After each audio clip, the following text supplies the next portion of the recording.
Guys, we have our second upset of the tournament officially with the number 7 seed Duke getting the upset over number 2 seed Ohio State, 75-63. Ohio State coughed up a 16-point lead on their home court.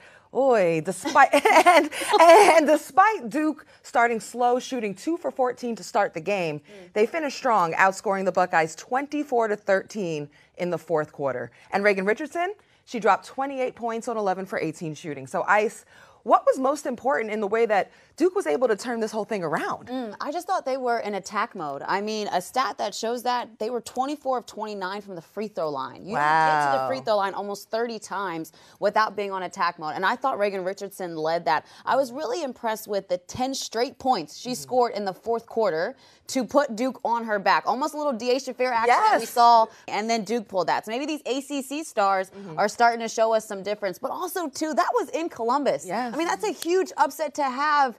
Buckeyes have only lost there twice this season. I'm incredibly impressed with Duke and the way that they battled on the road. You know, being a former Hooper, and I've actually in the tournament lost at home at Stanford before, it's so painful. I feel for Ohio State there. And Cass, actually, one of the things we were looking at was Ohio State's defense, but it was actually their lack of offense that kind of did them in. Yeah, it was about 12 hours ago. We sat here. We bought in on the press, but I think what we didn't think about is that the offense wouldn't show up. You have to make your threes. You have to make your free throws. We saw them finally hit a 3 in the final 12 seconds. They were 1 of 11 from 3.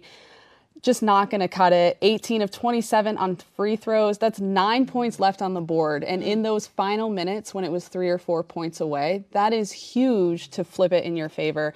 J.C. Sheldon had their only three-pointer, which was huge for her, but she wasn't as effective as she usually is, finished with about 13 points. 4 of those were in the final minutes when they were trying to claw back in. So you need to have offense to win games. It also just hurts so much that Celeste Taylor fouled out with 6 minutes and 38 seconds left. Like almost 7 minutes of the fourth quarter. They're playing without the Big Ten Defensive Player of the Year. I just thought after she went out, you could tell that Ohio State did not look the same, and it looked like Duke got all the momentum.